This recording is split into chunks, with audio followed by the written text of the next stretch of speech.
G'day. Hello there. I'm Aussie Robbo. I'm English Jen. And welcome to the start of a new series. Yeah, so as you can see, we're somewhere very echoey, very loud, very large, and we're at Heathrow. Yeah, so we're at Heathrow because we're starting a new series and we'd like you to join us. Now, if you're new to the channel, welcome. I'm Darren, the English Jen. I'm Rob, Aussie Robbo. And we like to travel, go to Disney, go to theme parks in general, and this is our second trip of 2022 going to Florida. And we've got a very different adventure ahead of us, I think, and we'd like you to join us. So please do, and we'll see you after this.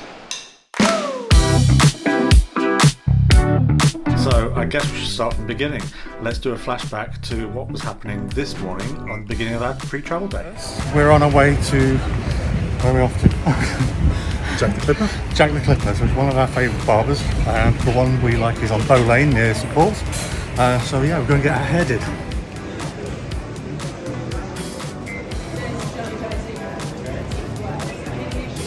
So did you see who we're sat next to? No? Rugby player Which one? James Haskell. Don't know who that is. We're treating ourselves to a Greggs before we go to the hotel. Got myself a pink jammy. It's not a Joffrey's donut, but it'll do for now. So, we both just had a haircut. Got a hair did. Nice fade. That's like quickly to eat at Sayers. Yeah, I got Greggs even? Greggs? Where's Sayers is Liverpool. Yeah, so I got to sit next to one of my rugby heartthrobs, James Haskell, for an hour. So now we're going to basically get back home, get the last bits packed, and then head off, I guess. We're off to Heathrow. Yeah. So, travel day for us, as always, starts with a bus to the tube station. So, we went to Canada Water Tube Station. We then got Canada Water Tube Station over to Canary Wharf. So, Canary Wharf is, of course, the place where they recorded Rogue One back in the day. I always like coming through Canary Wharf because this bit here is actually used for Star Wars Rogue One for the Imperial base on Scarif. So all these bits here were changed to look like Scarif. If you go back and look at it, you'll see. We can put some photos in here of what it looks like. And all the filming was done in about 8 hours and 4 hours. Yeah, before rush hour stopped. Well, before anybody started coming in for business that day. Speaking of rush hour, let's go.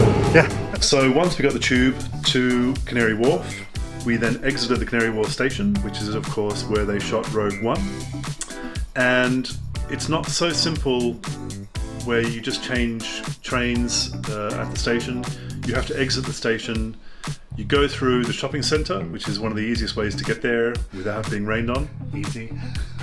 And so you have to take a few turns. There are directions. They're not clear because they're quite fancy signs, so they're in quite fancy thin white writing. So it's not overly apparent where you're supposed to go. Little plaques. But we did find it, the Elizabeth line, and that started the second part of our journey on a train. If you've been following us for a while and a regular visitor on our other trips, you'll know that usually we kind of go a route which goes via sort of Jubilee line and goes into central London, and we've never had the best luck with that. So this time we decided to try a different route, a newer route, which is the Elizabeth line. It's opened recently. This is now 2022, but coming in 2023 they're going to expand the Elizabeth line. It's going to go all the way to Heathrow, Terminal 2 and 3, etc. At the moment it only goes as far as Paddington, but we were quite happy to go that far because we knew that it would be air conditioned.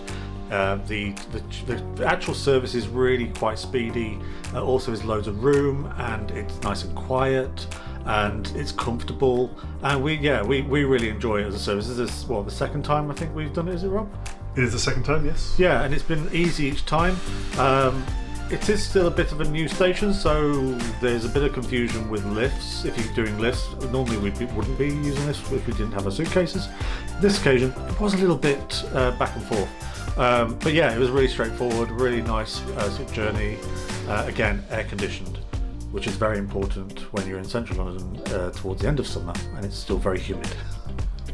But eventually people will be able to get on the Elizabeth line and theoretically go straight through to Heathrow from Canary Wharf. Yeah, it goes all the way which will be a very nice, enjoyable journey. So next trip, hopefully, we'll be able to do that. As for Paddington, it is a more expensive option. If you don't pre-book on the day itself, it's £25 each. which is quite that's quite pricey for what it is. That said though, it is the Paddington Express to Heathrow, and it's really quick and easy. It's actually loads of seating and loads of space. You're not worrying about your suitcases on a tube, so that was actually quite nice. And we decided to just sort of spend a little bit more this time and get there a bit quicker. And it got us it was a really good service. I thought It's the busiest we've ever seen it. Yeah. Normally when we've got on, there are 2 or 3 other people in the carriage, and this one it was 80% full. Yeah, but even still, there was loads of room for all the bags. We had no trouble with bags, storage, and there were lots of big cases. So that got us to Heathrow Terminals 2 and 3. So once we got to Heathrow, we then had to find the hotel. And we've always had a little bit of trouble finding this hotel, and today it was no different. So we arrived at the station for Terminals 2 and 3, and we're staying at the Heathrow Garden Inn, Terminal 2 and 3, which doesn't make it very clear about exactly where it is. So Terminals 2 and 3 are separate terminals, and we got a little bit confused about where we're supposed to go, so we did go to Terminal 3, but it is an actual Terminal 2. So I don't know why they call it 2 and 3. It's in Terminal 2, and it's in the car park at the back of the car park. So you go up the lifts onto the main arrival floor and on the first floor, and then you walk through a little corridor, and then you start going through the car park, which is how you get to the hotel. Which direction, if people are coming via the Paddington train or indeed the underground, which direction do they come as they exit the station? They take a left. Yeah. So we took a left. No, we took a right. We should have taken a left. Yeah, So we should have taken a left when we came out of the train station. And then there's a fair walk. It's about 10 minutes. Yeah. Depending on how fast you walk. So you've got to go through a few little tunnels to get to the Terminal 2. And once you're there, you just take the lift up onto the first floor, and then you'll find the hotel at the back of the car park. There's one thing though, at least we'll know where we're going tomorrow when we get up and go to the airport. Yeah, we know exactly where we're going, because we didn't find the Virgin check-in desk or the Virgin section when we were doing our rounds. Every cloud and all that. So as part of the Hilton, we've stayed here once before, literally like a year ago, for going to Paris. You can actually check in, similar to when you go to an airport, you can check in the day before, which is quite nice because you actually get to choose your room. So if you do a little bit of research, you can usually find out, or even if you just look at the map, you can work out which are the best rooms for views, etc. We paid for the standard, and as part of the check-in, you get the digital key delivered on the day. We'd had that all day on the journey. I could see it on the app, it said digital key delivered. However, when we arrived at reception, it said it was undeliverable, even though we'd already had it delivered. So I think there's something to do with you need to have like a good connection to the internet to make that work. So we had to just wait a little bit to go to the front desk. It told us to go to the front desk rather than go straight up to the room, which is a bit of a ball ache, but however, we're here, so that's fine. But enough about that, let's go to a room tour. So I guess it's time to show you a quick room tour. So we're in the Hilton Garden City Inn near 2 and 3. I will say go for directions for for Terminal 2 if you're coming out of the station. And you've got a digital key ready. So we've just pressed that. Tap to unlock. And it's unlocked. We're in 9003. So the rooms are quite nice and airy. Neutral colours. So we've got greys and browns. We've got a large TV with nothing obstructing it apart from our lovely suitcases. So we've got a Stormtrooper, we've got Star Wars comic, we've got an R2-D2, and new to the family from the last trip is our Disney World multicoloured fantastic suitcase, which is actually a really good one. So yeah, you've got your TV, similar to Disney and most hotels. Has your welcome sort of information, you've got your hotel information, guest services, smart apps, mobile connect, time, whatever, weather. Good decent desk for working from, plenty of plug sockets and lighting, a lovely leather seat, and then we've also got a lovely comfy corner chair with another table. And what we did pay for is a standard room. So this is a standard king room. The last time we were here, we were in the premier sort of runway room. We didn't ask for a runway room, but as part of our choices when we get to book the day before, like check in, we've got a lovely view of British Airways in the distance there. Is it Japan? No takeoffs. No takeoffs. So I think it's where they're all basically taxiing at the moment, but I haven't seen a takeoff yet. So Japan Airlines. So from the window, you've got quite a lot of space to sort of spread out in, considering it's just for 2 people. You've got your table and chair, you've got your phone. Who uses these anymore? I don't know anybody who uses these. We don't. And then you've got the little scan smart app thing there, so you can use that. On the left-hand side, you've got the safe, which is free. That's actually quite a nice spot to put it. 2 plug sockets and a USB underneath the lights. Really nice linens, like last time. In fact, these feel nice. On this side, you've just got the console next to it for a shelf. No drawers. Again, 2 plug sockets, 1 USB light switch. I can see the wall air conditioning / heating is not on. We had quite a lot of trouble with that last time. We had loads of trouble with that last time. So we need to get that sorted pretty early so we don't overheat. So, for the air conditioning, what we didn't know was we were trying to press everything on here. It's just like a black little disc thing. There's actually an on switch, very small, minute on switch. And it's on.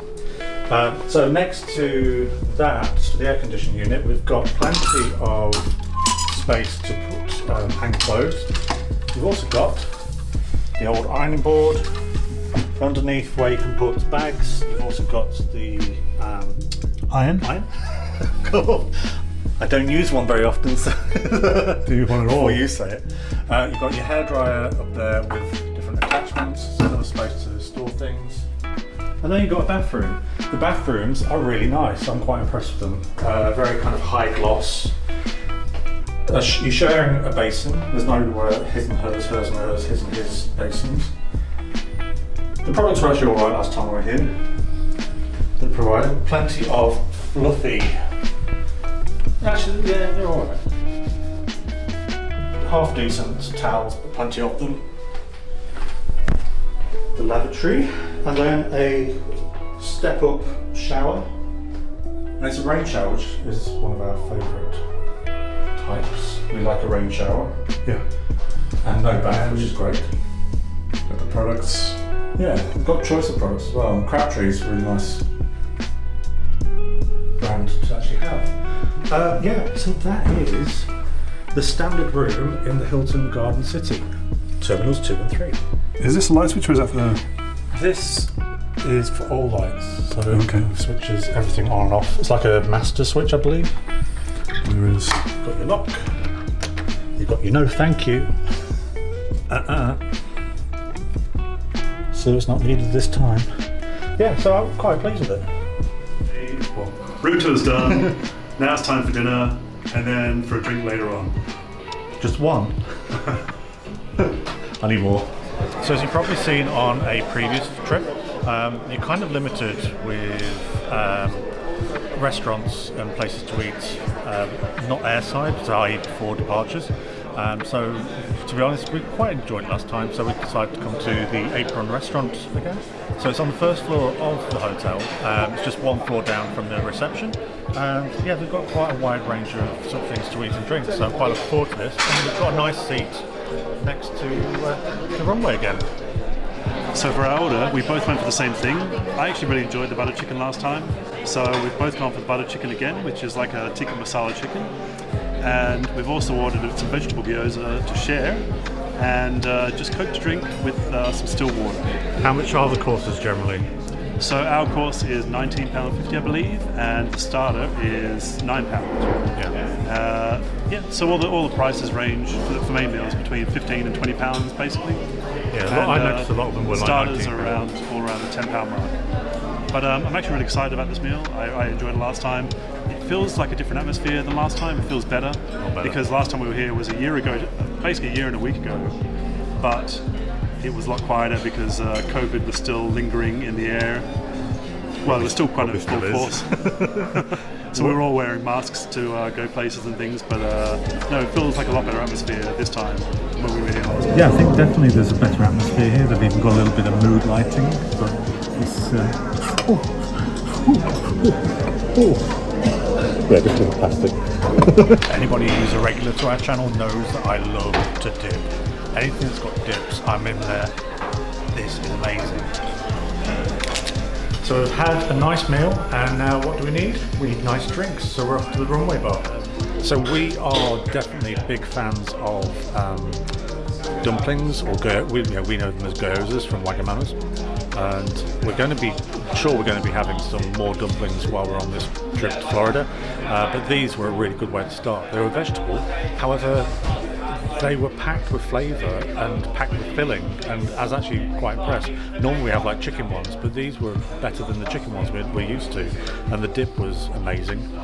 I'm going to give them 4 Kenobis also. Yeah, so the starter was a nice surprise. The dumplings were actually really nice.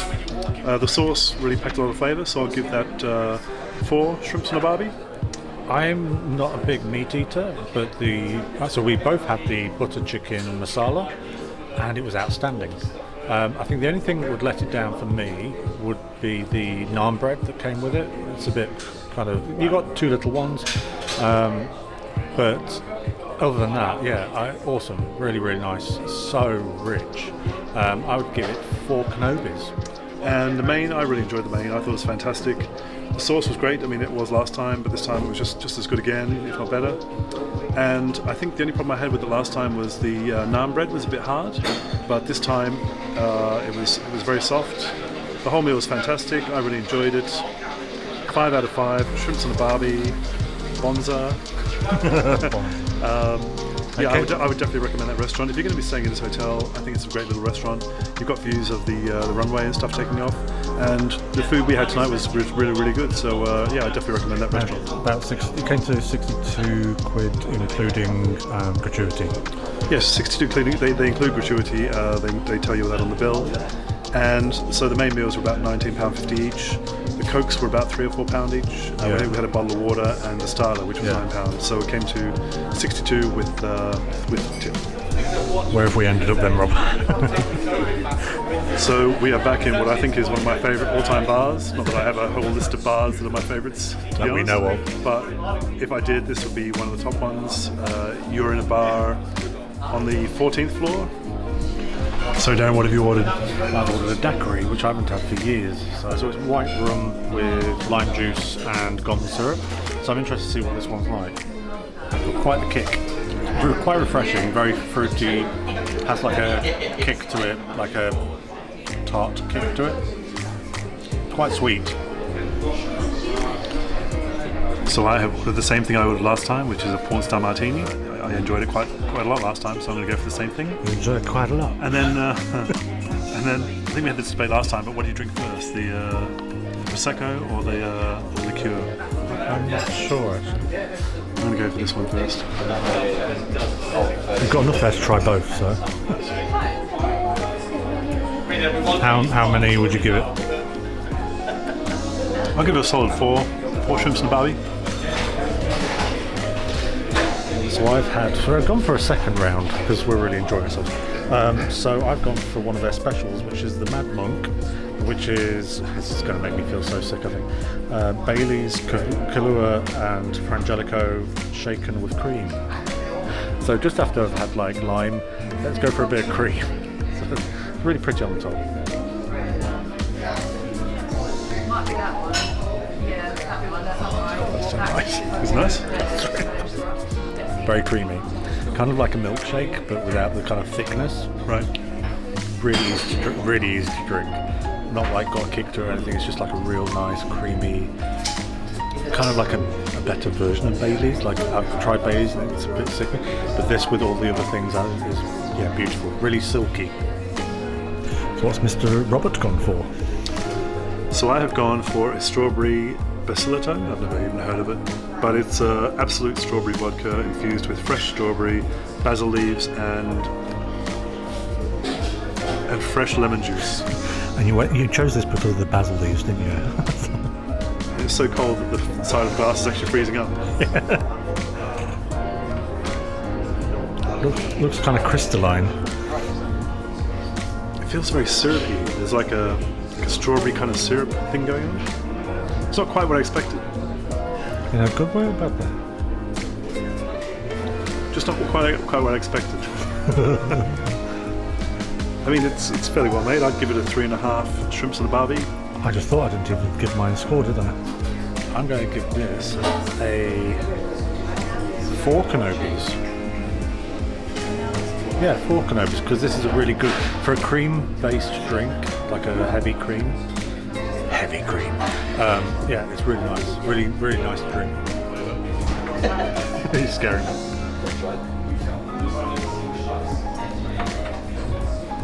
Yeah, I get what you mean about syrupy. Not bad, but it's kind of like syrup, but not like overly sweet. It's not something I'd ever order again. It's alright. It reminds me of like a refresher kind of drink, not necessarily alcohol. If you've been with us before and you've followed us on our last trip to Orlando back in February of 2022, we stayed at the Air Hotel, which is just over there, which basically sort of, I'd say, if you're trying to position ourselves, we've got Air Hotel on that side, then in the middle will be the Terminal 3, and then we're on the other side, so it's kind of like a triangle sort of formation of where the hotels are based. And yeah, we actually quite like it in this whole area. It's quite easy to get around. So with that is our pre-travel day over. It's come by so quickly. Yeah, so we just finished in the Runway bar really quickly. We had a really nice booth in the Runway bar, so it was a very nice atmosphere. It was a lot busier than what it was last time, and it took a little while to get drinks, but once we did, the drinks were really nice atmosphere. The unfortunate part of tonight was that it's been raining the whole time we were in the Runway bar, so we didn't even attempt to go out onto the deck where you can see the planes overlooking, which is kind of sad. But I got to see, because I was looking out the window, so I got to see the planes taking off while we're having dinner, which is kind of a neat experience. And I got to see you. All night I got to see you, which is more than enough experience for me. But no, the silver lining, we ended up with a room, bonuses, we ended up with a room which actually had daytime views of the planes jetting off to wherever. And I really liked that. That was a nice surprise. So we've kind of had a kind of unscheduled bonus of seeing planes, just not the way we originally planned it. Yes, but it's been a fairly eventful but a good resulting pre-travel day, you might say. None of the stresses that we're normally used to. We always get lost. We're always going to get lost wherever we go. But we actually had a really easy going sort of travel day, pre-travel day, and we're hoping that tomorrow when we go head off to Florida, it'll be the same trend. It's like, fingers crossed. Yeah, so please join us next week, which will be for the actual big travel day. We're going to try a few different things this time round, and if you're new to the channel, please don't forget to subscribe, and we'd love you to press that like button because that's always appreciated and it works really well with the YouTube algorithms. Anything else? Oh, where can they find us? Yes, Twitter, Robbo and Gent, and Instagram, Aussie Robbo and English Gent. Where we'll be sharing all the photos of all the drinks and lovely things we're going to eat and try on this trip, hopefully. Thanks for watching. Bye-bye. Bye. If you joined us for our previous visit to Orlando in February of 2022, we stayed right over there, which is the Air Hotel. You can see a little, well, you probably can't see it. Parents are advised not to carry children and baggage trolleys or allowed